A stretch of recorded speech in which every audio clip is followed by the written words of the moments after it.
Hi views, welcome to Suman TV. బేసిక్గా నవే డేస్లో ఏంటంటే హైలీ రిస్క్ ప్రెగ్నెన్సీస్ చాలా వరకు మనం చూస్తూనే ఉన్నాం ఫీమేల్లో. బట్ అసలు కన్సీవ్ అయిన తర్వాత ఎలాంటి జాగ్రత్తలు తీసుకోవాలి, ఎలాంటి ప్రాబ్లమ్స్ ఫేస్ చేస్తున్నారు, అండ్ ఎలాంటి మెడిసిన్ యూజ్ చేసుకోవాలి, ఇవన్నీ కూడా మనకి తెలియాలి అంటే ప్రెగ్నెన్సీ వచ్చినప్పటి నుంచే చాలా టెన్షన్ పడిపోతూ ఉంటాం. బట్ వీటన్నిటికీ కూడా చాలా క్లియర్గా మనకి ఎక్స్ప్లెయిన్ చేయడానికి ఈరోజు నాతో పాటు doctor Kavyapriya and gynaecologist KIMS Cuddles Gachibowli branch నుంచి మ్యామ్ నాతో పాటు ఉన్నారు. సో మ్యామ్తో మాట్లాడి చాలా చాలా విషయాలు తెలుసుకుందాం. అదే కాదు, అన్మ్యారీడ్ ఫీమేల్ కూడా గైనికల్ రిలేటెడ్ చాలా ప్రాబ్లమ్స్ కానీ, వైట్ డిశ్చార్జ్ కానీ, అండ్ యూరిన్ ఇన్ఫెక్షన్స్ కానీ, ఇలాంటివి కూడా చాలా ప్రాబ్లమ్స్ ఫేస్ చేస్తూ ఉంటారు. వీటి మీద చాలా వరకు అవేర్నెస్ లేదు. సో ఈరోజు మ్యామ్తో మాట్లాడి చాలా విషయాలు తెలుసుకుందాం. Hi ma'am. Hi. Welcome to Suman TV. Thank you. Ma'am, చాలా లాంగ్ టైం తర్వాత కదా. Yeah, absolutely. మళ్ళీ ఎంత బాగుందో ఇలా కూర్చొని మాట్లాడుకుంటుంటే. yes. అంటే కంప్లీట్ గా ఇంకా ఉమెన్స్ కి ఇంకే ప్రాబ్లమ్స్ రావబ్బా అన్న ధైర్యంగా ఉంటది ఇలా ఎదురుగా కూర్చొని మాట్లాడుతున్నప్పుడు. అంతే అంటారా? గుడ్. ఎందుకంటే ఆ టైంలో మేము ఇంటర్వ్యూస్ చేసినవి, మీ వీడియోస్ రిలీజ్ అయిన తర్వాత మాకు కింద కమెంట్స్ చేయడం కానీ, కావ్యప్రియ గారు అంటే నాకు తెలిసినంత వరకు అన్ని ఛానల్స్ లోని మిమ్మల్ని కోవిడ్ ఆఫ్టర్ కోవిడ్ తర్వాత చాలా గైనికల్ దీని మీద, ప్రెగ్నెన్సీ, హస్బెండ్ వైఫ్ రిలేషన్స్ మీద చాలా వరకు మిమ్మల్ని కన్సల్ట్ చేశారు. ట్రూ. కోవిడ్ టైంలో మనకు అప్పుడు ఎటువంటి క్లూ లేని టైంలో actually Suman TV was a platform. అది it has reached so many people, million views వచ్చాయి అప్పుడు ఆ టైంలో. So pregnant with covid infection ఉన్నా, లేకపోతే ఉంచాలా, తీసేసుకోవాలా, అసలు ఇంటర్కోర్స్ చేయొచ్చా, చేయకూడదా, సో చాలా డౌట్స్ అప్పుడు ఐ థింక్ వి క్లియర్డ్. మీ దగ్గరికి చాలా వరకు పేషెంట్స్ హ్యాపీతో వస్తారు, టెన్షన్తో వస్తారు. కన్సీవ్ అవ్వగానే మ్యామ్ నేను కన్సీవ్ అయ్యాను అన్న ఒక చాలా హ్యాపీనెస్ తో వస్తారు. కానీ వచ్చిన తర్వాత కొంతమంది టెన్షన్, హై రిస్క్ పేషెంట్స్ వస్తుంటారు. సో అది ఎలా హ్యాండిల్ చేస్తారు? అసలు వీటి హై రిస్క్ గల రీజన్స్ ఏంటి మెయిన్? ఇది హై రిస్క్ ప్రెగ్నెన్సీస్ ఎక్కడెక్కడ ఊర్ల నుంచి వస్తూ ఉంటారు మాకు చాలా. ఇప్పుడు నేను చేసేది ఏంటంటే it is a quaternary centre. మన మామూలుగా ఇప్పుడు సింపుల్ గైనిక్ క్లినిక్స్ అట్లా ఉంటాయి. నార్మల్ కేసెస్ చాలా వరకు అక్కడే ఫిల్టర్ అయిపోతాయి. ఒక సూపర్ స్పెషాలిటీ హాస్పిటల్కి పేషెంట్ ఎందుకు వస్తుంది అంటే, ఇక్కడ గైనికే కాకుండా ఇప్పుడు suppose heart disease complicating pregnancy, abnormal thyroid complicating pregnancy, kidney disease complicating pregnancy, blood cancer complicating pregnancy, ఇలాంటి చాలా హై రిస్క్ తోటి కూడిన ప్రెగ్నెన్సీస్ వస్తాయి. అలాంటి వాటికి ఎలా అంటే మనకి మన స్పెషాలిటీతో పాటు వేరే స్పెషాలిటీ బ్యాకప్ కూడా ఉంది. ఐసీయూ బ్యాకప్ ఉంది, బ్లడ్ బ్యాంక్ బ్యాకప్ ఉంది, ఎన్ఐసియూ బ్యాకప్ ఉంది. అంటే కొన్ని ఇట్లాంటి హై రిస్క్ లో ప్రీటర్మ్ అయ్యే ఛాన్సెస్ ఎక్కువ ఉంటాయి. ఇంటర్వెన్షనల్ రేడియాలజీ బ్యాకప్ ఉంది అన్న సెంటర్ అన్నమాట మాది.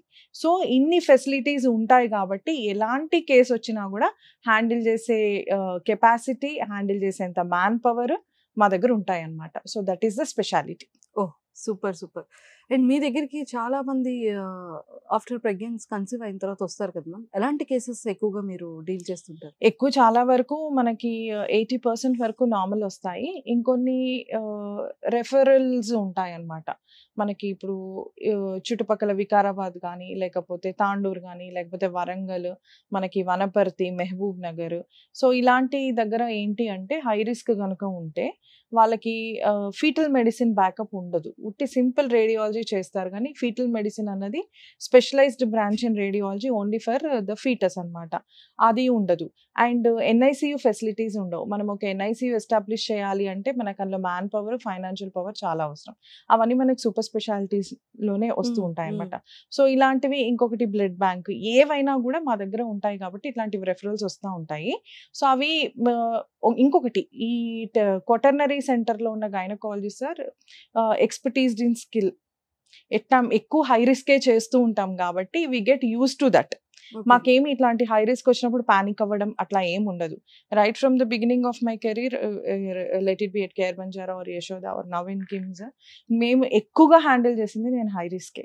So we are use to it. And ఆ నమ్మకం కూడా జనాల్లో వస్తుంది రెఫర్ చేసే డాక్టర్స్కి. Okay, she's the one, she's in that centre, she can handle because so many facilities are there and also skill is there. కానీ మ్యామ్ ఒకటేంటంటే చాలా మందికి ప్రెగ్నెన్సీ అంటే కన్సీవ్ అయిన ఉమెన్స్‌లో థైరాయిడ్ లెవెల్స్ ఎక్కువ ఉన్నా కానీ, అవును. లేకపోతే షుగర్ లెవెల్స్ ఎక్కువ ఉన్నా కానీ, యెస్. అది బేబీకి ఎఫెక్ట్ అవుతుంది అని చాలా అవుతుంది మా. ఇఫ్ థైరాయిడ్, హైపోథైరాయిడ్ గనుక ట్రీట్ చేయలేదు అంటే బేబీకి క్రెటినిజం అన్నది ఒకటి వస్తుందన్నమాట. అంటే బేబీ పుట్టడమే మరుగుజ్జులాగా పుట్టడము, నేజల్ బోన్ లేకపోవడము, వాళ్ళకి మెంటల్ రిటార్డేషన్ ఉండడము, మనకి మజిల్స్ అన్నీ వీక్ అయిపోయి ఒక పాట్ బెల్లీ లాగా ఉండడము, ఐక్యూ కూడా ఎప్పటికీ డెవలప్ అవ్వదు. సో అలాంటిది అదొక కష్టమే కదా ఒక తల్లికి. సో అందుకని as soon as any women is pregnant, antenatal profile అని కొన్ని టెస్ట్లు ఉంటాయి. అందులో మనకి వైరల్ మార్కర్స్ ఉంటాయి, ఒక హిమోగ్లోబిన్ ఉంటుంది, క్రియాటినిన్ అంటే కిడ్నీ పరీక్ష ఉంటుంది, షుగర్ పరీక్ష ఉంటుంది, ఇంకొకటి మనకి యూరిన్ పరీక్ష ఉంటుంది, సో ఇంకోటి బ్లడ్ గ్రూప్ టైపింగ్. ఇవన్నీ రొటీన్ టెస్ట్. స్టార్టింగ్ మాత్రమే ఆ ప్రొఫైల్ చేస్తాము. తర్వాత అంతా మనం ఎవ్రీ మంత్ ఒక హిమోగ్లోబిన్, ఒక యూరిన్ టెస్ట్ చేసుకుంటే సరిపోతుంది. ఒకవేళ షుగర్ ఉంది, థైరాయిడ్ ఉంది, అవి మనకు ముందే బయటపడ్డాయి, లేదు క్రియాటినిన్ అబ్నార్మల్ ఉంది అంటే కిడ్నీ ప్రాబ్లమ్ ఉన్నట్టు, సో ఇవన్నీ ముందే బయటపడితే మనము ఆ స్పెషాలిటీ బ్యాకప్ తీసుకొని మనం ఆ ప్రెగ్నెన్సీని కేర్ఫుల్గా హ్యాండిల్ చేసుకుంటూ రావాలి. ఈ స్పెషల్గా డయాబెటీస్ ఇట్లా ఉన్న వాళ్ళలో ఏంటి అంటే మనకి ఫీటల్ అనామలీస్ అనేవి ఎక్కువ. అంటే బిడ్డకి గుండె ప్రాబ్లం రావచ్చు, స్పైనల్ కార్డ్ ప్రాబ్లం రావచ్చు. బిడ్డ 3 కేజీలు, normal average Indian baby wait వచ్చి 3 కిలోస్ బై టర్మ్ అంటుంది. కాకపోతే ఇలాంటి బేబీస్ ఏంటంటే ఇన్సులిన్ అనేది anabolic hormone, it's a constructive hormone, fat deposit hormone. So ఆ ఇన్సులిన్ వల్ల, అనబాలిజం వల్ల బేబీకి వెయిట్ చాలా పెరిగిపోయి ఫ్యాటీగా ఉంటుంది. సో దానివల్ల 4 కిలోస్ కన్నా ఎక్కువగా పుట్టడము బేబీ, అండ్ ఆల్సో బేబీకి బ్లడ్ చాలా చిక్కగా ఉండడము, నార్మల్ డెలివరీ ట్రై చేసినా కూడా షోల్డర్ స్టక్ అయిపోవడము, ఫ్రాక్చర్స్ అవ్వడము, సో ఇలాంటివన్నీ ఉంటాయి. And all of a sudden for no reason baby can die if sugars are uncontrolled. So ఇలాంటివి మనం చాలా రెగ్యులర్‌గా తల్లిని, బిడ్డని మనం మానిటర్ చేసుకోవాల్సిన అవసరం ఉంటుంది. అండ్ ఆల్సో ఇలాంటి వాటిలో ఫీటల్ 2D ఎకో అని ఒక టెస్ట్ ఉంటుంది. గుండె జబ్బులు ఏమన్నా వచ్చాయా లేదా అన్నవి మనం ముందే చెక్ చేసుకోవాలన్నమాట. ఎప్పుడు అంటే 24-27 వీక్స్ మధ్యలో ఒక ఫీటల్ 2D ఎకో టెస్ట్ అన్నది చేసుకోవాలి. అండ్ రిపీటెడ్‌గా మనం ఫీటల్ డాప్లర్ టెస్ట్, మామూలు పేషెంట్‌కి 6 వీక్స్‌కి రమ్మంటాను. ఇలా షుగర్ ఉన్న వాళ్ళకి షుగర్ లెవెల్స్‌ని బట్టి 4 weeks or 6 weeks, sometimes 2 weeks, 3 వీక్స్‌ని బట్టి కూడా రమ్మంటాను. కొన్నిసార్లు ఫీటల్ డాప్లర్స్ గనుక అబ్నార్మల్, ఫీటల్ డాప్లర్ ఏం తెలియజేస్తుంది అంటే బిడ్డకి రక్త సరఫరా కరెక్ట్‌గా అందుతుందా లేదా? బిడ్డ ఏమన్నా లోపల ప్రాబ్లమ్, సఫోకేషన్ ఏమన్నా ఉందా? సో ఆ సఫోకేషన్ ఉంటే మనం ఎప్పుడు డెలివర్ చేసుకోవాలి? ఇప్పుడే చేసుకోవచ్చా? మరీ ప్రీటర్మ్ ఉందా? లేదు ఈ వాల్యూస్‌ని బట్టి ఒక వారం ఆగొచ్చా? 2 వారాలు ఆగొచ్చా? ఎన్ని వారాలు ఆగొచ్చు అన్నది మనకి ఫీటల్ డాప్లర్ తెలియజేస్తుంది. ఒకవేళ చాలా అబ్నార్మల్ ఉంది అంటే వీక్‌కి ఒకసారి మానిటరింగ్ అవసరమా? లేదా ఆల్టర్‌నేట్ డే అవసరమా? లేదా వారానికి 2 సార్లు అవసరమా? ఎప్పుడు అబ్నార్మల్ వస్తే మనం అప్పుడు ఇమ్మీడియేట్‌గా సిజేరియన్ ద్వారా మనం బేబీని డెలివర్ చేసుకోవచ్చు. That is one thing. థైరాయిడ్‌కొచ్చేసరికి మనము థైరాయిడ్ ఎవ్రీ 6 వీక్స్‌కి ఒకసారి చెక్ చేసుకుంటూ ఉండాలి. ఈ థైరాయిడ్‌లో నేను 2 వెరైటీస్ చూస్తాను, 3 అనుకోవచ్చు. హైపోథైరాయిడ్ చూస్తాను, ఆటోఇమ్యూన్ చూస్తాను, హైపర్ థైరాయిడ్ చూస్తాను. సో దీనికి మనకి ఎండోక్రైనాలజిస్ట్ బ్యాకప్ అనేది very important. And gynaecologist is not certified to give a routine thyroxine. It has to be given, prescribed by a proper physician or an endocrinologist. So ఇట్లా thyroid variations ఉన్న వాళ్ళలో కూడా ఎవరికి ఎంత మోతాదులో మందు ఇవ్వాలి అన్నది వాళ్ళు డిసైడ్ చేస్తారు. సో దాన్ని పట్టుకొని మనము ఎంత ఫ్రీక్వెంట్‌గా మానిటర్ చేసుకోవాలి అన్నది చూసుకోవాలి. థైరాయిడ్‌లో కూడా చాలా వరకు అన్‌ఎక్స్‌ప్లెయిన్డ్ డెత్స్ అన్నవి ఉంటాయి. థైరాయిడ్ వల్ల మనకి బీపీ వచ్చే ఛాన్స్ ఉంటుంది ప్రెగ్నెన్సీలో. ఒకసారి బీపీ వచ్చింది అంటే మాత్రము అది ఫిట్స్ వరకు కూడా పోవచ్చు. కొన్నిసార్లు తల్లి, బిడ్డ ఇద్దరు చనిపోవచ్చు. సో బీపీ అన్నది it should never be taken that easy during pregnancy. చాలా హై యెస్. రిస్క్. యెస్. కానీ నాకు అనిపిస్తది ఈ వుమెన్‌కి ఎందుకు ఇన్ని ప్రాబ్లమ్స్ వస్తాయని. విమెన్‌కి ప్రెగ్నెన్సీ ఉంది కాబట్టి ప్రెగ్నెన్సీ అన్నది కొందరికి బ్యాక్ ఫైర్ అవుతుంది ప్రెగ్నెన్సీ. సో అవన్నీ ప్రివెంట్ చేయడానికే we are a high risk unit. అవి పోయిన ప్రెగ్నెన్సీలో ప్రాబ్లమ్స్ ఉన్నాయి అంటే ఆ డీటెయిల్డ్ హిస్టరీ తీసుకొని మనం ముందు నుంచి యాంటీకోయాగులెంట్స్ పెట్టుకోవాలా, ముందు నుంచే ఈ టెస్టులు చేసుకోవాలా, ముందు నుంచే జాగ్రత్తగా చూసుకుంటూ వెళ్ళాలా. సో ఈ హై రిస్క్ యూనిట్ అన్నది దానికి స్పెషలైజ్డ్ అనమాట. Otherwise if patient is going to normal clinic ఎక్కడన్నా అంటే ఈ క్లినిక్ ఒక దగ్గర ఉంటుంది, స్పెషలిస్ట్ ఎక్కడో ఉంటారు, అక్కడ చూయించుకొని ఇక్కడ చూయించుకొని patients sometimes get confused. అదే అన్ని ఒక దగ్గర ఉన్నాయి అంటే మాత్రము మనకి ఇది హై రిస్క్ కి ఒక ఈ కిమ్స్ కడుల్స్ ఆర్ క్వాటర్నరీ సెంటర్ అన్నది ఒక it's a very good platform. Even patients feel comfortable and మేము వాళ్ళతో చాలా టచ్ లో ఉంటాం. లైక్ పేషెంట్ కి ఏ చిన్న ప్రాబ్లం వచ్చినా కూడా we give our personal contact number, so the direct doctor and patient interaction ఉంటుంది. ఓ యా సో బేసిక్గా ఏ హాస్పిటల్లో కూడా ఇలా patient direct doctor exactly high risk కాబట్టి మనం కొంచెం ప్రొయాక్టివ్ గా ఉండి పేషెంట్స్ కి తెలియదు కదా ఇలా అంటే ఇలా అవ్వచ్చు అలా అంటే ముందే జాగ్రత్తలు చెప్తాం. ఇలా కనుక అనిపిస్తే మీరు మాకు చెప్పాలి మా, ఏ చిన్న ప్రాబ్లం వచ్చినా కూడా you please come in touch with us అని చెప్తాం. మ్యామ్ ఇంకొకటి ఏంటంటే మనం చూస్తూ ఉంటాం కన్సీవ్ అయిన విత్ ఇన్ 3 months వరకు ఎంత హ్యాపీగా ఉంటారు. ఆఫ్టర్ 3 months తర్వాత సడన్ గా ప్రెగ్నెన్సీ పోయింది, బ్లీడింగ్ హెవీ బ్లీడ్ అయిపోవడం ఎగ్జాక్ట్లీ అనేది చాలా ఇదవుతుంది. అసలు అంటే ఏ పర్పస్ వల్ల అలా అవుతుంది? 3 months వరకు మోస్ట్ కామన్ గా చూస్తుందంటే నేను థైరాయిడ్ వల్ల కొన్నిసార్లు హార్ట్ బీట్ మిస్ అయిపోతుంది. ఇంకేమైనా జెనెటిక్ ఇష్యూస్ ఉన్నా కూడా హార్ట్ బీట్ మిస్ అయిపోతుంది. కొన్ని వైరల్ ఉంటాయి మనకి ఇన్ఫెక్షన్స్, టార్చ్ ఇన్ఫెక్షన్స్ అంటాం, దానివల్ల కూడా మనకు బేబీ పోతుంది. కొన్ని అవయవ లోపాలు ఉండొచ్చు, దానివల్ల కూడా మనకు బేబీ పోతుంది. అంతేకాకుండా ఇవి ఫీటల్ మెటర్నల్ అయితే మనకి మదర్ యూట్రస్కి స్పెసిఫిక్గా వచ్చి సర్వైకల్ ఇంటర్నల్ లాస్ అంటాము. అంటే ఇప్పుడు మనకి బోర్లు ఇచ్చిన కూజ ఎలా ఉంటుంది, బోర్లు ఇచ్చిన కుండ ఎలా ఉంటుంది, కూజకి మనకి నెక్ అన్నది ఉంటుంది. మామూలుగా ఒక ప్రెగ్నెంట్ యూట్రస్ బేబీ లోపల ఉంటే కూజలాగా ఉండాలి. అది డెలివరీ పొజిషన్కి వచ్చినప్పుడు ఆ నెక్ అన్నది మొత్తము ఆ కుండ దాంట్లోకి క్లబ్ అయిపోయి మొత్తం ఒక బోర్లు ఇచ్చిన కుండలాగా అయిపోతుంది అనమాట. సో దాన్నే సర్వైకల్ ఎఫేస్మెంట్ అంటారు. ఇది ఎప్పుడు జరగచ్చు? కరెక్ట్గా 5 నెలల టైంలో జరగచ్చు. ఒకవేళ మదర్కి గర్భసంచి ముఖద్వారం యొక్క లెంత్ 2.5 cm కన్నా తక్కువ ఉన్నా, లేకపోతే దాని లోపల రంధ్రానికి పటుత్వం అన్నది లేకపోయినా కూడా మనకి ఇది జరుగుతుంది అనమాట. ఇది జరుగుతుంది అన్నది కూడా మదర్ గ్రహించలేదు, ఎందుకంటే అది డైలిటేషన్ అవ్వడం వల్ల నొప్పి అన్నది తనకి తెలియదు. ఓన్లీ ఆఫ్టర్ 4 or 5 centimeters ఆ బేబీ చుట్టూ ఉన్న పొరలు అవైతే బయటికి వచ్చేసినప్పుడు, ఏదైనా లీకింగ్ అయినప్పుడు అప్పుడు తెలుస్తుంది, లేదా టిఫా స్కాన్కి వెళ్ళినప్పుడు తెలుస్తుంది. సో అంత లేట్ అయ్యేసరికి it will B too late for us to save pregnancies, but still we have saved such pregnancies also. So మనం ఎప్పుడైతే కన్సీవ్ అవ్వాలి అన్న ప్లానింగ్ ఉన్నా, లేకపోతే ఫస్ట్ మంత్ పీరియడ్స్ రాకపోయినా ముందుగానే డాక్టర్ తో సజెషన్స్ అనేది ఎగ్జాక్ట్లీ. ఇప్పట్లో ఏంటి అంటే ఈ లైఫ్ స్టైల్కి ఏంటి అంటే as women are facing so much of stress, job stress, whatever health issues, అన్ని ప్రెగ్నెన్సీ అనేది ప్లాన్డ్గా చేసుకోవడం ఇంపార్టెంట్. మీకు థైరాయిడ్ ఉన్నా, షుగర్ ఉన్నా, ఓవర్ వెయిట్ ఉన్నా, పీసీఓడి ఉన్నా, లేకపోతే ఆల్రెడీ బీపీ ఉన్నా, లేదు ఇంకేదైనా కిడ్నీ ప్రాబ్లం, హార్ట్ ప్రాబ్లం ఏది ఉన్నా కూడా ముందు మీ కన్సర్న్డ్ స్పెషలిస్ట్ని కలిసి, gynaecologist or the whatever the problem is there, ఆ స్పెషలిస్ట్ని కలిసి ఈ ప్రాబ్లమ్స్ రెండు సెట్ చేసుకున్నాకే, ఫోలిక్ యాసిడ్ అన్నది ఒక 3 to 4 months ముందు నుంచి తీసుకున్నాకే తర్వాత మీరు ప్రెగ్నెన్సీ అన్నది ప్లాన్ చేసుకుంటే ప్రతిదీ చాలా స్మూత్గా అయిపోతుంది.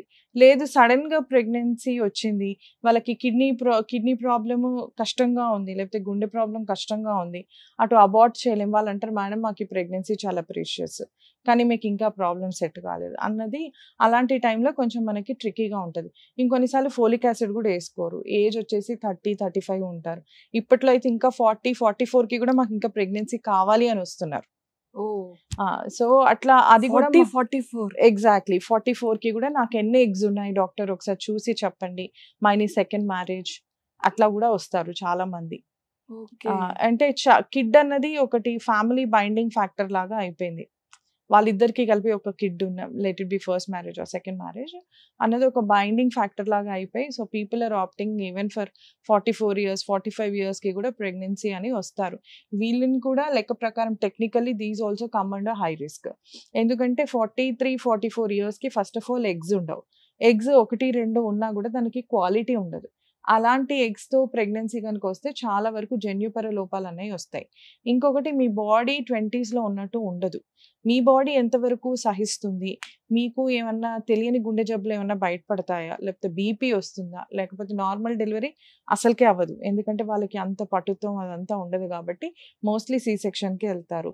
షుగర్లు వస్తున్నాయా, అలాంటివి ప్రీటర్మ్ డెలివరీస్ అవుతాయి. సో ఇలాంటివి చాలా ఉంటాయి అన్నమాట. సో ఏదైనా కూడా 25, 27కే పిల్లల్ని గనక ప్లాన్ చేసుకుంటే by 25 let us assume ladies ప్రొఫెషనల్‌గా కూడా సెట్ అయిపోతారు. 25 ఇయర్స్ నుంచి ఎగ్ ఏజింగ్ అన్నది స్టార్ట్ అవుతా ఉంటది. మనకి skin, hair or whatever the organs in our body are ageing. Accordingly మన ఓవరీలో ఉన్న ఎగ్స్ కూడా ఏజింగ్ అవుతా ఉంటాయి. అందులో కూడా మనకి పుట్టబోయే బేబీకి genetic risk will start from 1 in 50,000. అంటే 50,000 మంది జనాలను తీసుకుంటే అందులో ఎవరికో ఒకరికి డౌన్ సిండ్రోమ్ బేబీ రావచ్చు ఫర్ దట్ ఏజ్. అట్లా ఏజ్ పెరుగుతున్న కొద్దీ 30 ఇయర్స్ తర్వాత 1 in 5,000, 1 in 10,000, ఇంకా 35 వచ్చినాక 1 in 50, 1 in 100 అలా అవుతా ఉంటుంది అనమాట. సో ఆ బేబీకి కూడా జెనెటిక్ ఇష్యూ రిస్క్లు కూడా చాలా ఉంటాయి. ఎంతైనా సరే కన్సీవ్ అవ్వాలి అంటే 30 లోపే. 25 ఫస్ట్ కిడ్, 27 సెకండ్ కిడ్ నేను ఫిక్స్ చేసేసాను అట్లా. That's a best age. ఆ 27 లోపు కూడా ఇద్దరు పిల్లలు అయిపోతే వాళ్ళు 30 వరకు పిల్లల్ని కొంచెం 5 ఇయర్స్ వరకు పెంచుకోవడమో లేకపోతే క్రష్లో వేయడమో స్కూల్లో వేయడమో అయిపోతే 30 నుంచి women can take care of their careers కదా. ఇప్పుడు అంతా పోస్ట్పోన్ చేసేదంతా కెరియర్ కోసమే కదా. కెరియర్ కోసం ఇప్పుడు 30 తర్వాత నుంచి and many will approach me for egg freezing. Madam నేను ఎప్పుడు పెళ్లి చేసుకుంటా నాకు తెలియదు, నాకు కరెక్ట్ పార్ట్నర్ దొరికినప్పుడు నేను చేసుకుంటా. నీ కరెక్ట్ పార్ట్నర్ దొరికినప్పుడు నీ ఎగ్స్ బాగుండాలి కదా అట్లా. సో కొందరు ఎగ్ ఫ్రీజింగ్కి వెళ్ళిపోతారు చాలా మంది. నిజంగా నాకు డౌట్ మ్యామ్, ఎగ్స్ ని తీసి చాలా సేఫ్ గా ఫ్రీజ్ చేస్తారంట. అసలు ఎగ్స్ ని ఎలా తీస్తారు? అది దాన్ని ఓవం రిట్రీవల్ అంటారు. మనకి చాలా ఇంజెక్షన్స్ ఇస్తారు సో దట్ నెలకి 1 గుడ్డు మాత్రమే రిలీజ్ అవుతుంది. బట్ ఇలా ఇంజెక్షన్స్ వల్ల నెలకు ఒక 10 గుడ్లు రిలీజ్ అవుతాయి. సో మత్తు ఇచ్చేసి కొంచెం అల్ట్రాసౌండ్ పెట్టి ఒక్కొక్క ఎగ్ ఆస్పిరేట్ చేసి ఆ ఎగ్స్ లో మంచి క్వాలిటీ చూసి మీకు దాన్ని ఫ్రీజర్ లో పెడతారు. దీనికి ఇంత ఛార్జ్ అని ఉంటుంది. ఒక 5-6 ఇయర్స్ వరకు దిల్ ఫ్రీజ్ ఫర్ యూ. అది కూడా మళ్ళీ ఇంజెక్షన్స్ తప్పదు కదా, మరి ఇది ప్రకృతికి విరుద్ధం కదా. సీరియస్లీ ఇప్పుడు వచ్చే మన ఏమంటారు artificial reproductive technology are assisted reproductive technology, everything is technology based, artificial. మీకు దాటినా కూడా మీకు ఒక ఆప్షన్ లాగా స్టాండ్ బై ఉంటుంది కదా. అలా ఎందుకండి ప్లీజ్. అందుకే అంటున్నా అందరూ తొందరగా ఒక 24కి అట్లా చేసుకుంటే 25కి 27కి ఇద్దరు అయిపోతే 30 నుంచి you can start your careers. మనకి కెరీర్ ఆర్ జాబ్ అన్నది ఏంటి, మనం బతకడానికి కొంచెం డబ్బులు కావాలి అంతే కదా. Basic needs of any human or food, sleep, peace of mind అంతే. ఈ జాబ్ కానీ రిలేషన్షిప్స్ కానీ ఫ్యామిలీ కానీ సొసైటీ కానీ anything is an extension of your self. So ఆ ఎక్స్టెన్షన్స్ అవి ప్రయారిటీస్ కావు, అవి జస్ట్ ఎక్స్టెన్షన్స్. మీ ప్రయారిటీస్ వచ్చి మీ హెల్త్, మీ నిద్ర, మీ mental health, right? Physical health, mental health and your this thing peace of mind, right? So అది బేసిక్ ప్రయారిటీస్. దాన్ని ఈ జనరేషన్ అర్థం చేసుకోవాలి. మనకి ఏది చాలా అవసరమో, మనకి ఏది ప్రయారిటీ కాదు, it is only an essential thing అన్నది. సో స్ట్రెస్ అన్నది నరనరాలకు తీసుకొని మన హెల్త్ అన్నది పాడు చేసుకోవద్దు. ఎక్కువ స్ట్రెస్ తీసుకుంటే ఏం అవ్వచ్చు, మనకి గుండె జబ్బులు రావచ్చు, షుగర్ రావచ్చు, ఆటో ఇమ్యూన్ డిజార్డర్స్ ఈ రోజుల్లో చాలా ఎక్కువ మందికి వస్తున్నాయి. ఎందుకు వస్తున్నాయి అంటే స్ట్రెస్ వల్ల వస్తున్నాయి. మీ బాడీ నార్మల్ స్టేట్ ఆఫ్ మైండ్లో పని చేయడం వేరు, ఒక స్ట్రెస్ స్టేట్ ఆఫ్ మైండ్లో పని చేయడం వేరు. నార్మల్గా ఉంటే మీ బాడీలో నార్మల్గా ఉన్న ఏమి హార్మోన్స్ పెద్ద రిలీజ్ కావు, బట్ అట్లీస్ట్ స్ట్రెస్ ఉండదు. హ్యాపీగా ఉంటే మీకు సెరోటోనిన్, డోపమిన్, ఎండార్ఫిన్స్ రిలీజ్ అవుతాయి. మీరు స్ట్రెస్లో ఉంటే మీకు అడ్రినలిన్ ఇలాంటివి రిలీజ్ అవుతాయి. సో ఇలాంటివి కార్టిజోల్ రిలీజ్ అవుతాయి. కార్టిజోల్ రిలీజ్ అయితే డయాబెటీస్ వస్తుంది. అడ్రినలిన్ రిలీజ్ అవుతే మీకు బ్లడ్ వెజల్స్ అనేవి కన్స్ట్రిక్ట్ అవుతాయి. అందుకే ఎప్పుడైనా స్ట్రెస్ ఉన్నప్పుడు గమనించుకోండి, మీకు తలనొప్పి వస్తుంది ఫస్ట్, ఎందుకంటే బ్లడ్ సప్లై తగ్గుతుంది కాబట్టి. So your body is thriving to act, your body is thriving and it is doing its best to work well. So it is under pressure. So pressure లో work చేసింది it is not good for your own health. Ma'am ఇంకొకటి కూడా ఏంటంటే 8 months తర్వాత కూడా baby stomach లో చనిపోతుంది. Yes, అది ఏంటంటే చాలా మందికి తెలియట్లేదు. ఎప్పుడైతే ఒక 20 days తర్వాత పెయిన్ రావడం వల్ల అప్పుడు తెలుస్తుంది తప్ప అంతవరకు బేబీ హెల్దీగానే ఉంటుంది స్టమక్ లో అనుకుంటున్నారు. అంటే ఆఫ్టర్ 5 months దాటాక ఇంకా pregnancy is safe, baby is safe అన్న థాట్ లో ఉంటారు. బట్ అది అపోహ. నేను అందుకే నా దగ్గరకు వచ్చే వాళ్ళకు 2 స్కాన్లు ఎక్కువ అవుతాయి, పర్వాలేదు, నేను అది ముందే చెప్తాను వాళ్ళకి, పర్వాలేదు ఒక 2 స్కాన్లు ఎక్కువైనా పర్వాలేదు, అట్లీస్ట్ లోపల ఉమ్మ నీరు ఎంత ఉంది, మనకి బేబీ బ్లడ్ సప్లై ఎట్లుంది అవి మనకి తెలుస్తాయి. ఆ ఉమ్మ నీరు అన్నది చాలా వరకు విజిట్‌కి గ్యాప్ ఎక్కువ ఉండడం వల్ల ఉమ్మ నీరు కొందరికి సడెన్‌గా తగ్గిపోతది. కొందరి ప్లెసెంటా అంటే మాయలో సడెన్‌గా కాల్షియం డిపాజిట్స్ ఎక్కువయ్యి, దాని ఫంక్షన్ దెబ్బతిని, సో, దాని నుంచి ఉమ్మ నీరు సరిగ్గా రాక, బేబీ సరిగ్గా పెరగక, ఐదర్ ఐయూజీఆర్‌తో అన్నా చనిపోతుంది బేబీ, లేకపోతే మనకి ఉమ్మ నీరుతో అన్నా చాలా వరకు తగ్గి చనిపోతుంది. బీపీ ఎక్కువున్న వాళ్ళలో గూడా సడెన్‌గా మాయ అన్నది సెపరేట్ అయిపోయి బేబీ చనిపోయే అవకాశాలుంటాయి. అండ్ ఇంకొకటి మెడ చుట్టూ కార్డేసుకుంటుంది. ప్లెసెంటాకి, బేబీకి మధ్యలో అంబ్లికల్ కార్డ్ అని ఉంటది. బొడ్డు తాడు. ఆ బొడ్డు తాడు గూడా కొన్నిసార్లు బేబీ బాగా తిరిగి చుట్టుకొని బేబీయే అంటే దట్ ఈస్ లైక్ సెల్ఫ్ ఇంకా ఉరి వేసుకోవడం లాగా అన్నమాట. సో, అలా వేసుకొని బేబీ చనిపోతుంది. కొన్నిసార్లు బొడ్డు తాడు గూడా నాట్స్ పడతాయి. ఆ నాట్స్‌తో గూడా చనిపోయే అవకాశాలుంటాయన్నమాట. సో, ఇలా చాలా ఉంటాయి. అవన్నీ మనం ట్రాక్ చేయడానికి రెగ్యులర్‌గా స్కాన్ చేసుకుంటూ మీకు ఈ ప్రాబ్లమ్ ఉంది. This problem is there. So, మీకెప్పుడైనా బేబీ మూవ్‌మెంట్స్ తగ్గినా, మీకెప్పుడు గూడా ఎప్పటిలాగా బేబీ కదలట్లేదు, కొంచెం కొంచెం కదులుతుంది అని ఏ మాత్రం తేడా వచ్చినా నాకు వెంటనే కాల్ చేయండి అని చెప్తా. అండ్ వెంటనే you come for a scan, fetal Doppler చేద్దాం. ఏమైనా అబ్నార్మాలిటీ ఉంటే స్టెరాయిడ్ షాట్ ఇచ్చేసి వెంటనే డెలివర్ చేద్దామని చెప్తాం. మ్యామ్ ఇంకొకటేంటంటే చాలా మందికి ఉమెన్స్‌లో ప్రెగ్నెన్సీ కన్ఫర్మ్ అయిన తర్వాత కూడా అంటే వైట్ డిశ్చార్జ్ అవ్వడం కానివ్వచ్చు, యెస్. లేకపోతే బిఫోర్ అన్‌మ్యారీడ్ ఫీమేల్‌లో కూడా ఎక్కువగా వైట్ డిశ్చార్జ్ అవ్వడం. ఇది అంటే దేనివల్ల? స్టమక్ ఇన్ఫెక్షనా? యూరిన్ ఇన్ఫెక్షన్ వల్ల? అంటే ఏంటి ప్రాబ్లమ్స్? ఇది బేసిక్‌గా ఏంటి అంటే మనకి ఫిజియోలాజికల్ లుకోరియా అంటారు. కొందరికి 11, 12 ఇయర్స్ నుంచే సన్న దారగా తెల్లబట్ట అవుతా ఉంటది.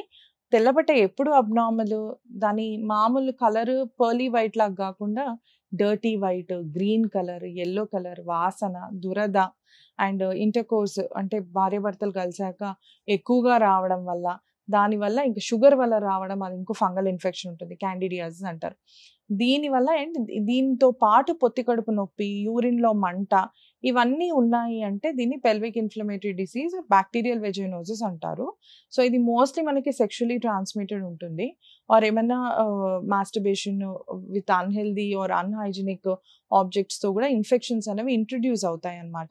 ఒక పార్ట్నర్ కాకుండా ఇద్దరు, ముగ్గురు ఎక్కువ పార్ట్నర్స్ ఉండడం, లేకపోతే మీ పార్ట్నర్‌కి ఎక్కువ పార్ట్నర్స్ ఉండడము, అట్లా ఎట్లన్నా గూడా సెక్షువల్లీ ట్రాన్స్‌మిటెడ్ అన్నమాట. ఇది ఇలానే ఉంటే సర్విసైటిస్ అని వస్తుంది. Chronic cervicitis can lead to cancer cervix. So, ఎప్పుడు గూడా తెల్లబట్టే కదా అని ఇగ్నోర్ చేయొద్దు. ఒకవేళ if you're in dating or whatever ఏదున్నా గూడా first screen yourself with viral markers and condoms వేసుకోవడం అనేది very important. Unless there your casual partners అట్లా అనుకుంటే కాండమ్స్ వేసుకోవడం అనేది వెరీ వెరీ ఇంపార్టెంట్. సో, దానివల్ల చాలా వరకు తగ్గించొచ్చు. పోతే షుగర్ ఉన్న ఆడవాళ్ళలో ఇది ఫంగల్ ఇన్ఫెక్షన్ క్యాండిడియాసిస్ అనేది చాలా ఎక్కువగా వస్తా ఉంటది. షుగర్ అనే గాకుండా స్ట్రెస్‌లో ఎక్కువున్నా గూడా చాలా మందికి చూస్తా ఉంటాం. దానివల్ల విపరీతమైన దురద, వాళ్ళు మనకి ఒంటేలెళ్ళినా గూడా ఒంటేలు డ్రాప్స్ అక్కడ వెజైనల్ మ్యూకోసాలో పడ్డా గూడా విపరీతమైన మంట అండ్ వాళ్ళకి ఆ దురదతోని నిద్ర పట్టక పిచ్చెక్కిపోయి వస్తారు ఓపీకి. మేడం నాకు నిద్ర పట్టట్లేదు, మేడం నా వల్ల కావట్లేదు, ఎప్పటికీ దురదేనా, ఎప్పటికీ మంటేనా, దీనికి ఏదైనా ఒకటి చూపించండి సొల్యూషన్ అని అడుగుతా ఉంటారు. సో, అలాంటి వాళ్ళకి మనం షుగర్స్ చెక్ చేసుకోవాలి, హై ప్రోటీన్ డైట్ చెప్పాలి, షుగర్స్ అబ్నార్మల్ ఉంటే షుగర్స్ ట్రీట్ చేసుకోవాలి. వెజైనా క్లీనింగ్ బెటాడిన్ నా దగ్గరకు వచ్చిన వాళ్ళందరికి మంచి క్లీనింగ్ చేసి పంపిస్తాను. సో దట్ మనం ఏమైనా వెజైనల్ పెసరీస్ ఏదైనా పెట్టినా కూడా ఆ క్లీన్ అయ్యాక it will act much better అన్నమాట. కొన్ని ఆయింట్మెంట్స్ ఇస్తాము. సో, ఆయింట్మెంట్స్‌లో నేను చాలా మందికి చెప్పదలుచుకుంది ఏంటంటే, క్యాండిడ్ అన్నది ఒక ఆయింట్మెంట్. క్యాండిడ్ బి అన్నది ఆ స్టెరాయిడ్ కాంబినేషన్‌లో ఉండే ఆయింట్మెంట్. సో, ఎప్పుడు కూడా స్టెరాయిడ్ బేస్డ్ వాడొద్దు. జస్ట్ క్యాండిడ్ ప్లెయిన్ క్యాండిడ్ కనుక తీసుకుంటే it will be helpful for so many. And also చిన్న పిల్లల్లో కూడా 8 ఇయర్స్, 9 ఇయర్స్‌లో కూడా చూస్తా ఉంటాం కొందరికి. దాన్ని అట్రోఫిక్ వెజైనైటిస్ అంటారు. లేదా ఏదైనా ఫారెన్ ఆబ్జెక్ట్ లోపల పెట్టుకున్నా కూడా వాళ్ళకి ఇట్లాంటి ఇన్ఫెక్షన్స్ అనేవి స్టార్ట్ అవుతాయి. ఆల్వేస్ ఇలాంటి వైట్ డిశ్చార్జ్‌తో పాటు కంపల్సరీ యూరిన్ ఇన్ఫెక్షన్ ఉంటుంది. సో, అది కూడా చెక్ చేసుకోవాలి. అయితే ఈ వైట్ డిశ్చార్జ్, ఈ వెజైనల్ ఇన్ఫెక్షన్ అనేది ఉట్టి యోని ప్రాంతం వరకే పరిమితమా అంటే కాదు. అది మన యూట్రస్ లోపలికి ఎంటర్ అయ్యి ఎండోమెట్రైటిస్ రావచ్చు. లోపల పొర మెన్స్ట్రల్ ఎయిర్ ఇన్ఫెక్షన్ రావచ్చు. అటునుంచి ట్యూబ్స్‌లోకెళ్ళి ట్యూబ్స్ బ్లాక్ అవ్వచ్చు. ట్యూబ్స్ నుంచి పొట్టలో పడి పేగులకి, గర్భసంచికి మొత్తం అతుకులు రావచ్చు. ఈ అండాశయము, ట్యూబ్స్ మొత్తం చుట్టుకుపోవచ్చు. ఆ ఇన్ఫెక్షన్ ఇక్కడికే కాకుండా మన లివర్ ఇక్కడ ఉంటుంది. ఆ లివర్ వరకు కూడా పాకి మొత్తం పొట్ట మొత్తము అతుకుల్లాగా ఏర్పడతాయన్నమాట. దీన్నే క్రానిక్ పీఐడీ అంటారు. పీఐడీ చేంజెస్ ఇలా ఉన్న వాళ్ళకి ఏమవ్వచ్చు? టియోమాస్ అంటే ట్యూబ్ ఓవరీ కలిసిన మాస్ మొత్తం చీము గట్టి పగిలిపోవచ్చు. అమ్మ బాబోయ్! ఇన్ఫర్టిలిటీ రావచ్చు. అతుకులతోని విపరీతమైన నొప్పి రావచ్చు. సో ఇంకొకటి పీరియడ్స్ బాగా పోవచ్చు ఎండోమెట్రైటిస్ వల్ల. సో దానివల్ల కూడా పిల్లలు కారు. So and it is transmittable. So ఎప్పుడు కూడా వైట్ డిశ్చార్జ్ని ఎప్పుడు ఇగ్నోర్ చేయొద్దు. మీకు ఏమాత్రం ఇది ఉన్నా కూడా వెంటనే డాక్టర్ దగ్గరికి వెళ్ళి ఒక ట్రీట్మెంట్ తీసుకుంటే అట్లీస్ట్ మీకు తగ్గుతుంది. మీకు ఆ పెద్ద పెద్ద చేంజెస్ మీ బాడీలో మీరు అవాయిడ్ చేసుకోవచ్చు. వైట్ డిశ్చార్జ్ అంటే నిజంగానే చాలా మంది నెగ్లిజెన్సీ చేస్తారు. డిశ్చార్జ్ ఏం కదా కాదు. అంటే మన వాళ్ళకి ఏంటి అంటే బాగా నొప్పి కానీ లేకపోతే రక్తం కారితేనే అదొక ఎమర్జెన్సీ అన్నమాట. మిగతావన్నీ ఇగ్నోర్ చేసుకుందామని అనుకుంటారు. సో యా నిజంగా అంటే ఫీమేల్ ఎక్కువగా అంటే వీటి వల్ల కూడా క్యాన్సర్ నిజంగా చాలా ఎక్కువ అటాక్ అవుతుంది. దీనివల్ల మనకి హ్యూమన్ పెపిలోమా వైరస్ అన్నది కూడా ట్రాన్స్మిషన్ అవుతుంది అనమాట. So the only cancer which has vaccine is cancer cervix. So అందుకనే క్యాన్సర్ సర్విక్స్ మీద ఇంత ప్రమోషన్ అవ్వడము, గవర్నమెంట్ కూడా అది ఫ్రీగా ఇవ్వడము ఆడపిల్లలందరికీ 9 to 14 ఇయర్స్ వాళ్ళకి 2 doses, 14 years to 45 years వాళ్ళకి 3 doses అనమాట. And not just for girls, ఇది బాయ్స్ కూడా తీసుకోవాలి. Not for women, even men కూడా తీసుకుంటే మంచిది. So that is one thing. And Pap smear screening is very very important. Pap smear అంటే గర్భసంచి ముఖద్వారం దగ్గర మనము సెల్స్ ని ఒక వుడెన్ స్పూన్ లాగా ఉంటుంది. ఆ స్పాచులాతో కలెక్ట్ చేసి మనం దాని మైక్రోస్కోప్ కింద చూస్తాం అనమాట. అందులో ఏమైనా క్యాన్సర్ కణాలు ఉన్నాయా లేకపోతే క్యాన్సర్ రాబోతుందా అన్నది మనకి తెలుస్తుంది అనమాట. సో హెచ్పివి డిఎన్ఏ టెస్ట్ కూడా ఉంటుంది. ఆ డిఎన్ఏ టెస్ట్ పాజిటివ్ వచ్చినప్పటికీ కూడా చాలా మంది వ్యాక్సిన్ తీసుకోవచ్చా అని అడుగుతారు. Because this is something like మనకు ఆర్టీపీసీఆర్ పాజిటివ్ వచ్చింది అయినా నేను కోవిడ్ వ్యాక్సిన్ తీసుకోవాలా అని అంటారు. నీకు వచ్చింది ఒక స్ట్రెయిన్ అయితే నీకు వ్యాక్సిన్ లో ఉండేది ఇంకొక strain. Maybe this can cover you for the other strain. So దీన్ని కూడా మనం అలాగే తీసుకోవాలన్నమాట. హెచ్పివి డిఎన్ఏ పాజిటివ్ వచ్చినా కూడా you can still take vaccine. నాకు ఇంకొక మెయిన్ డౌట్ అంటే ఇప్పుడు చాలా వరకు ఉమెన్ కన్సీవ్ అవ్వట్లేదన్నా లేకపోతే ప్రెగ్నెన్సీలో ప్రాబ్లం వస్తుందన్నా అంతా కూడా ఓన్లీ ఫీమేల్ ప్రాబ్లమే ఉంటుంది అని అంటారు.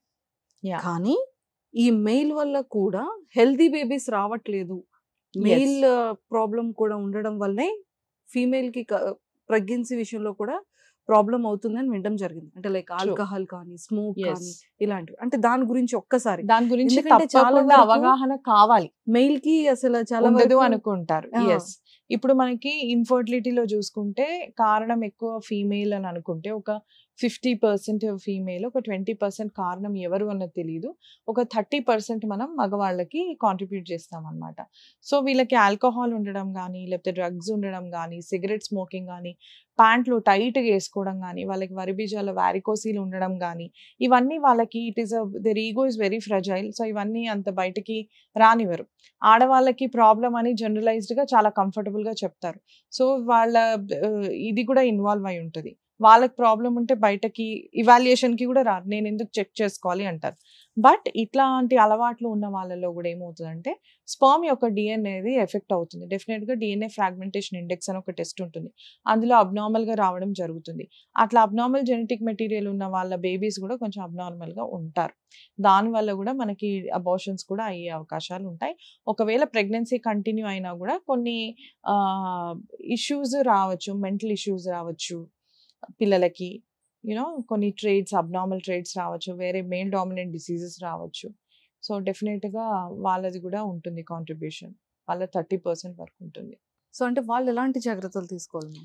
ఫస్ట్ ఆఫ్ ఆల్ పిల్లలు అని అనుకున్నప్పుడు ఈ అలవాట్లన్నీ ఆపేసుకోవాలి. ఫస్ట్ బేసిక్గా లైఫ్ స్టైల్ అందరూ మాడిఫై చేసుకోవాలి. ప్రతి ఒక్కరికి 8 గంటలు నిద్ర ఉంటుందా లేదా అన్నది ఇంపార్టెంట్.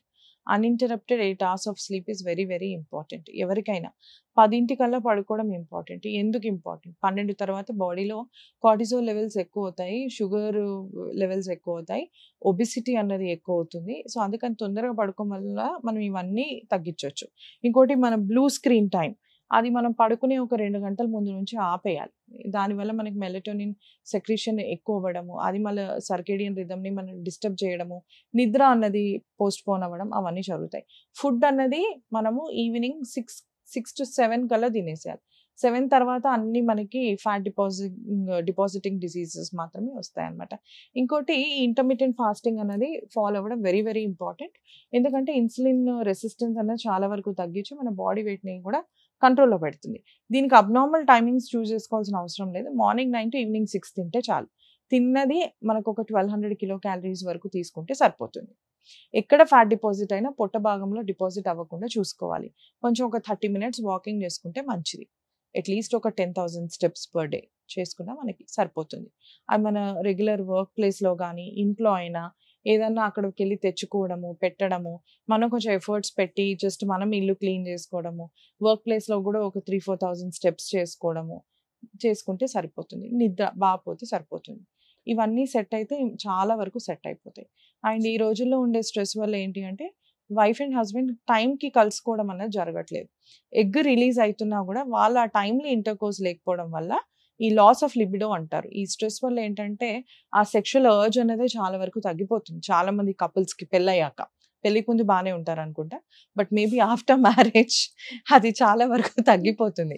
సో ఆ లాస్ ఆఫ్ లిబిడోని వాళ్ళు కొంచెం టైమ్లీ ఇంటర్కోర్స్ వల్ల వాళ్ళు హ్యాండిల్ చేసుకుంటే బెటర్ రిజల్ట్స్ వస్తాయి. థైరాయిడ్ ప్రాబ్లం ఉన్న వాళ్ళు కానీ లేకపోతే ప్రెగ్నెన్సీ కన్సీవ్ అవ్వడానికి మీ దగ్గరికి కన్సల్ట్ చేయడానికి వచ్చేటప్పుడు కానీ వాళ్ళకి నిజంగా చాలా వరకు అవగాహన ఉండదు. అంటే హస్బెండ్ వైఫ్ ఏ టైంలో కలవాలి అవును. సో అనేది అంటే ఇది ఎందుకు టైంను బట్టి కలిస్తేనే కన్సీవ్ అవుతారా? మనకి బేసిక్ ఏంటంటే థైరాయిడ్ వల్ల ఎగ్ అన్నది రిలీజ్ అవ్వదు. థైరాయిడ్ ప్రాబ్లమ్ సెట్ చేస్తే మనకి ఓవులేషన్ ఎగ్ రిలీజ్ అవ్వడం అన్నది రెగ్యులర్గా అవుతూ ఉంటుంది. పీరియడ్స్ కూడా రెగ్యులర్గా అవుతూ ఉంటాయి. So first thyroid problem correct చేసుకోవడం ఇంపార్టెంట్. దానివల్ల ఇంకా ఆబ్వియస్లీ ఇన్ఫర్టిలిటీ కూడా మనకి సెట్ అయిపోతుంది అనమాట. ఇంకోటి కన్సీవ్ అవ్వాలి అనుకున్న వాళ్ళు ఫస్ట్ రెగ్యులర్ పీరియడ్స్ అన్నది వెరీ ఇంపార్టెంట్. రెగ్యులర్ పీరియడ్స్ అవుతేనే మనకి అండం ఎప్పుడు విడుదల అవుతుంది అన్నది ఒక అవగాహన ఉంటుంది అనమాట. అది మనకి రెగ్యులర్ 28 days సైకిల్ అనుకోండి, 14th day is the ovulation. 30 days cycle అనుకోండి, 16th day is the ovulation. అంటే number of days -14 will give you the day of ovulation. So మీ పీరియడ్స్కి ఒక ప్యాటర్న్ అన్నది ఉంటుంది కదా, 28 days 30 days ఇట్లా. సో మీకు ఆ రెగ్యులారిటీ ఉంటే ఎప్పుడు రిలీజ్ అవుతుంది అన్నది మీకు తెలిసిపోతుంది. ఆ రిలీజ్ అయ్యే ఒక ముందు రోజు, తర్వాత రోజు, 3 రోజులు కంటిన్యూస్గా కలుసుకున్నా కూడా ప్రెగ్నెన్సీ ఛాన్సెస్ ఎక్కువ ఉంటాయి అన్నమాట. సో ఆ అవగాహన అన్నది అందరికీ తెలిస్తే ఈ బిజీ లైఫ్లో they can without going to gynaecologist they can focus on their pregnancy plan. చాలా వరకు ఏంటంటే బిఫోర్ మ్యారేజ్ ఈ రిలేషన్షిప్, ఈ బాయ్ ఫ్రెండ్ గర్ల్ ఫ్రెండ్ వాళ్ళు ఏంటంటే చాలా వరకు కన్సీవ్ అవ్వడం, అమ్మాయిలు ఏంటంటే బిఫోర్ మ్యారేజ్ కదా, ఇంట్లో తెలియదు కదా, ఇంకా టైం ఉంది కదా, ఇంకా ఎడ్యుకేషనే, ఇంకా జాబే అనే టైంలో చాలా వరకు అబార్షన్స్కి వెళ్తూ ఉంటారు. అసలు దీనివల్ల ఈ కొన్ని ఐపిల్ మెడిసిన్స్ వేసేయడం ఇలాంటి చాలా ప్రాబ్లమ్స్ ఫేస్ చేస్తూ ఉంటారు ప్రెగ్నెన్సీ పోవడానికి. దానివల్ల ఎంతవరకు ఎఫెక్ట్ ఉంటుంది female? Yes, very good question. ఇది అందరికీ అవగాహన తెలియాలి. మనకి ఆ ఐపిల్ వాడడం వల్ల పీరియడ్స్ ఇర్రెగ్యులర్ అయినప్పుడు correct day of ovulation confuse అయిపోతారు. ఆ కన్ఫ్యూజన్ లో ప్రెగ్నెన్సీ వచ్చేస్తుంది. ఫస్ట్ ఆఫ్ ఆల్ ఐపిల్ అనేది ఓవర్ ద కౌంటర్ తీసుకొని వేసుకోకూడదు. ఎందుకు అంటే ప్రెగ్నెన్సీ ఎప్పుడు గర్భసంచిలోనే రాదు, కొన్నిసార్లు ఎక్టోపిక్ ప్రెగ్నెన్సీ అని ఉంటుంది. ఆ ఎక్టోపిక్ ప్రెగ్నెన్సీ ఏంటంటే ట్యూబ్లో రావచ్చు, ఓవరీలో రావచ్చు, గర్భసంచి ముఖద్వారం దగ్గర రావచ్చు, లేకపోతే పొట్టలో పేగుల మీద రావచ్చు, ఎక్కడన్నా రావచ్చు. ఈ ఐపిల్ వల్ల అది రప్చర్ అయినా లేకపోతే ఏదైనా అయినా కూడా పెద్ద ప్రమాదం అవ్వచ్చు. చాలా బ్లీడ్ అయిపోయి హాస్పిటల్ తెచ్చేలోగే పేషెంట్ని మనము పోగొట్టుకునే ఛాన్స్ ఉంటుంది అనమాట. సో ఎప్పుడైతే ప్రెగ్నెన్సీ పాజిటివ్ ఉన్నప్పుడు ఫస్ట్ గైనిక్ దగ్గరికి వెళ్ళి ఒక స్కాన్ తీసుకోండి, అది ఎక్కడుంది తెలుసుకోండి. తెలుసుకున్నాక దానికి అకార్డింగ్లీ ట్రీట్మెంట్ తీసుకోవచ్చు. మన గర్భసంచిలోనే ఉంది, మనకు అది 8 వారాల కన్నా తక్కువ ఉంది అంటే మెడిసిన్స్తో పోతుంది. 8 వారాల నుంచి 12 వారాలు అంటే మనకి డిఎన్సీ అవుతుంది. డిఎన్సీ తర్వాత అంటే మనం ఒక నార్మల్ బేబీ లాగే ఎక్స్పల్షన్ అనేది పెట్టుకోవాలి. అట్లా సెకండ్ ట్రైమిస్టర్ అబార్షన్స్ అంటే 14 to 20 weeks అబార్షన్స్ అన్నప్పుడు మనకి కొన్నిసార్లు ప్లెసెంటా బిట్స్ కూడా లోపలే ఉండిపోయే అవకాశాలు ఉంటాయి. దానివల్ల మళ్ళీ డిఎన్సీ అన్నది అవసరం అవుతుంది. ఈ డిఎన్సీ పెళ్లికి ముందే చేయడం వల్ల, లేకపోతే ఈవెన్ పెళ్లి తర్వాత కూడా కొన్ని అబార్షన్స్ అవుతాయి, బట్ అది చేయడం వల్ల ఎటువంటి ప్రాబ్లమ్స్ వస్తాయి అంటే గర్భసంచి లోపల గోడల మధ్యలో అతుకులు అన్నది ఫామ్ అయిపోతాయి. ఒక్కసారి మనకి అతుకులు ఫామ్ అయినాయి అంటే గనక వాళ్ళకి మళ్ళీ పిల్లలు అవ్వడం అనేది కష్టం. ఎటు తిప్పి అబార్షన్స్ అనేవి ఒక సేఫ్ సెంటర్లో చేయించుకోండి. అక్కడ ఇక్కడ క్వాక్స్ దగ్గర చేయించుకోవద్దు. మీకు కొన్నిసార్లు గర్భసంచి పర్ఫరేట్ కూడా అయ్యే అవకాశాలు ఉంటాయి. ఒక్కసారి గర్భసంచి పర్ఫరేట్ అయింది, చాలా బ్లీడ్ అయిందంటే హిస్టెక్టమీయే దిక్కు. సో ఇలాంటివి ఎప్పుడు కూడా మనం ఒక హై రిస్క్ సెంటర్లో చేయించుకోవడమే బెటర్. కానీ చాలా వరకు ఏంటంటే బిఫోర్ మ్యారేజ్ అనేది ఇలాంటివి లేకుండా ఉంటే చాలా బాగుంటుంది. ఎగ్జాక్ట్లీ. డాక్టర్ కూడా వాళ్ళకి దానికన్నా పీరియడ్స్ రెగ్యులర్ గా పెట్టుకోండి, ఓవులేషన్ టైంలో కాండమ్ వాడండి, because we cannot stop them from that behaviour. At least మనం వాళ్ళకి we can show them route కాకపోతే పెళ్ళికి ముందు ఇట్లాంటి వాటి వల్ల ఎస్టీడీ సెక్షువల్లీ ట్రాన్స్మిటెడ్ ఇన్ఫెక్షన్స్ కూడా చాలా వరకు వస్తాయి. అవి వచ్చినాయి అంటే తర్వాత క్యాన్సర్ సర్విక్స్లు, కింద పులిపిర్లు, వాట్స్ లాగా రావడము, తర్వాత పిల్లలు కాకపోవడము, అవన్నీ చాలా ప్రాబ్లమ్స్ ఉంటాయి. టీబీ, యూట్రస్కి కూడా టీబీ వస్తుంది, అండాశయాలకు కూడా టీబీ వస్తుంది, ట్యూబ్స్కి కూడా టీబీ వస్తుంది. ఒక్కసారి అవి వచ్చాయి అంటే మనకి పనికిరాదు, ఇంకా ఐవీఎఫ్కి వెళ్ళాల్సిందే. ఎందుకు ఐవీఎఫ్ సెంటర్స్ ఇంత పుట్టగొడుగులాగా వస్తున్నాయి ఎక్కడ చూస్తే అక్కడ అంటే బికాస్ జనాలకు అవగాహన లేక. ఒకప్పుడు సెక్షువల్ ఇంటర్కోర్స్ అన్నది చాలా తరచుగా ఉండేది. ఇప్పుడు బేసికలీ ఈ జనరేషన్లో స్ట్రెస్ చాలా, ఒబెసిటీ చాలా, దానికి తోడు రోగాలు, తర్వాత వాళ్ళకి రిలేషన్షిప్ స్ట్రెస్ అవ్వడం వల్ల, సో దీని అన్నిటి వల్ల కూడా పార్ట్నర్స్ చేంజ్ అవ్వడము, సో దాని అన్నిటి వల్ల ఇన్ఫర్టిలిటీ అన్నది వస్తుంది. ఆ కన్ఫ్యూజన్లో they are not able to spend proper time. Society pressure వల్ల కూడా మాకు తొందరగా ప్రెగ్నెన్సీ కావాలి, ఏదో ఒకటి చేయండి అని ఐవీఎఫ్ సెంటర్స్కి వెళ్ళిపోతున్నారు. సో ఐవీఎఫ్ సెంటర్స్కి వెళ్ళినప్పుడు ఒకేసారి ట్విన్స్ అయితే అయిపోతుంది కదా అని అనుకుంటున్నారు. ఒకేసారి ట్విన్స్ అంటే మదర్ మీద ఎంత ప్రెషర్, అది ఇద్దరిని పొట్టలో మొయ్యాలి అంటే 6 కిలోలు మొయ్యాలి. 6 ప్లస్ ఇంకొక ఆమ్నియోటిక్ ఫ్లూయిడ్ మొత్తం కలిపితే మనకు ఒక 10 కిలోలు పొట్టలో మొయ్యాలి అంటే మాటలు కాదు. అండ్ దాంతో వచ్చే సైడ్ ఎఫెక్ట్స్ లైక్ మనకి అనీమియా కానీ, రక్తహీనత కానీ, బీపీ కానీ, షుగర్ కానీ, థైరాయిడ్ కానీ, ప్రీటర్మ్ డెలివరీస్ కానీ, సిజేరియన్ కానీ, అన్నీ తల్లి మీదే ఒత్తిడి. అవి చేసుకుంటూ మళ్ళీ జాబ్ కూడా చేసుకోవాలి. So there is lot of stress on the women. అంటే చాలా వరకు అంటే ఐవీఎఫ్ సెంటర్ గురించి వచ్చింది కాబట్టి చాలా ఏంటంటే టెస్ట్ ట్యూబ్ బేబీస్ అని, లేకపోతే ఇంకేవో సమ్ ప్రాసెస్, నాకు అంత అవగాహన లేదు. కాకపోతే ఏంటంటే వాళ్ళకి రియల్గా స్టమక్ నుంచి న్యాచురల్ కన్సీవ్ కాకుండా ఇంకేదైతే అనదర్ వేస్ ఉంటాయో అది ఒక్కటే పరిష్కారమా? అంటే ఖచ్చితంగా న్యాచురల్ వేలో అసలు కన్సీవ్ అవ్వడం ఛాన్సెస్ అనేది లేకుండా ఉంటుందా ఏ మదర్కైనా? అలా అని కాదు, అది కొన్ని కండిషన్స్లో లైక్ మీకు ట్యూబ్స్ డ్యామేజ్ అయినాయి, ఫాలోపియన్ ట్యూబ్స్ పిఐడి వల్ల కానీ టీబీ వల్ల కానీ ఫాలోపియన్ ట్యూబ్స్ డ్యామేజ్ అయినాయి అన్నప్పుడు ఐవీఎఫ్కి వెళ్తారు. గుడ్లు సంఖ్య చాలా తక్కువ ఉంది అన్నప్పుడు ఐవీఎఫ్కి వెళ్తారు. ఉన్న గుడ్లతోనే బిడ్డలకు కావాలి అని ఐవీఎఫ్కి వెళ్తారు. ఇంకొన్ని సిచ్యువేషన్స్లో ఏంటంటే అడినోమయోమా కానీ, ఎండోమెట్రియోసిస్, అలాంటి టైంలో కూడా చాలా వరకు ఐవీఎఫ్ ప్రెగ్నెన్సీస్ అవుతాయి. మనకి కొందరికి గర్భసంచియే ఉండదు, అండాశయాలు ఉంటాయి. అలాంటి వాళ్ళు గర్భం అద్దెకు అంటే సరోగసీ అంటారు, సరోగసీకి వెళ్తారు. సో ఇలాంటి కండిషన్స్. ఇంకొందరు క్యాన్సర్ ఉంటుంది, పెళ్ళికి ముందే వాళ్ళు కానీ క్యాన్సర్ ఉంటుంది, cancer is treatable, they want to conceive later అన్నప్పుడు ఎగ్స్ ఫ్రీజ్ చేసుకొని పెళ్ళైనాక అప్పుడు ఐవీఎఫ్ బేబీ చేసుకొని again they get pregnant. So ఇన్ని ఉంటాయి అనమాట. లేకపోతే ఆల్రెడీ ఫస్ట్ ప్రెగ్నెన్సీలో మదర్ హెల్త్ చాలా డ్యామేజ్ అయింది అన్నప్పుడు మళ్ళీ సరోగసీకి వెళ్తారు. సో ఇట్లా కొన్ని కండిషన్స్ ఉంటాయి ఇన్ఎవిటబుల్. కాకపోతే అవి ఇప్పుడు కామన్ అయిపోయినాయి. ఇప్పుడు బద్ధకం వల్ల ఎక్కువైపోయింది. మాకు ఓపిక లేదు, మమ్మల్ని చాలా అడుగుతున్నారు, మాకు అక్కడ ప్రెషర్ ఇక్కడ ప్రెషర్, ప్రతిసారి మేము ట్రై చేస్తున్నాము, మాకు నెగిటివ్ వస్తుంది ప్రెగ్నెన్సీ టెస్ట్, ఇంత స్ట్రెస్, ఇంత రిజెక్షన్ మా వల్ల కాదు, we'll go for IVF. IVF ఒకటి గుర్తుంచుకోవాలి, 100% సక్సెస్ కాదు. It is only 45 to 50% success రేటే. ఎవరైనా 100% అని చెప్తున్నారు అంటే it is a fraud statement. So అది దాని మీద కూడా ఎప్పుడు రిలే అవ్వద్దు. మాక్సిమం కొంచెం ఓపిక ఉండాలి, దాంతోపాటు కొంచెము ట్రీట్మెంట్లో కూడా కాంప్లైన్స్ అన్నది ఉండాలి. మనకు ఎప్పుడన్నా ఒక ట్రీట్మెంట్ సక్సెస్ఫుల్ అవ్వాలి అంటే డాక్టర్ ఒక్కరు మంచిగా ఎంచుకుంటే సరిపోదు. డాక్టర్స్కి కూడా పేషెంట్స్ కంపాటబుల్లా కాదా, కాంప్లైంటా కాదా అన్నది చూసుకుంటాం. సో ఇది 2 చేతులు కలిస్తేనే చప్పట్లు. సో ఆ డెడికేషన్ అనేది పేషెంట్ సైడ్ నుంచి ఉండాలి. మాకు ఇవాళ కుదరదు, మాకు అవాళ కుదరదు అంటే మీ ప్రయారిటీ ఏంటి, దాన్ని బట్టి they have to act. Thank you ma'am, thank you so much. So మరి చూసారు కదా, అంటే నిజంగానే చాలా విషయాలు ఈరోజు అయితే మనం చాలా క్లియర్గా తెలుసుకున్నాం. ప్రతిదీ పిన్ టు పిన్. ఎవరికి ఎలాంటి హై రిస్క్ ప్రెగ్నెన్సీ ప్రాబ్లమ్స్ ఉన్నా, లేదు అంటే బేబీస్ లోపల ఎంతవరకు హెల్దీగా ఉన్నారు, చెకప్స్ కానీ ఎవ్రీథింగ్ వాట్ ఎవర్. సో ఎలాంటి గైనికల్ రిలేటెడ్ కానీ, ప్రెగ్నెన్సీ రిలేటెడ్ కానీ, వైట్ డిశ్చార్జ్ ఎస్పెషల్లీ ఇలాంటి ప్రాబ్లమ్స్ ఏమున్నా కూడా క్యాన్సర్ వరకు వెళ్లకుండా, సో మీకు మీరు చాలా హెల్తీగా కన్సీవ్ అవ్వడానికి కానీ, హెల్దీ బేబీస్ని జాగ్రత్తగా చూసుకోవడానికి, హై రిస్క్ లేకుండా ప్రెగ్నెన్సీ హ్యాపీగా ఈ 9 months ప్రాపర్ వేలో వెళ్ళాలన్నా, సో ఖచ్చితంగా కింద స్క్రోల్ అవుతున్న కాంటాక్ట్ నెంబర్కి కన్సల్ట్ చేయండి. కావ్యప్రియ మ్యామ్ చాలా సింపుల్గా, చాలా హ్యాపీగా ట్రీట్ చేస్తారు. సో గచ్చిబౌలి కిమ్స్ కెడల్స్ బ్రాంచ్ అన్నమాట. Thank you.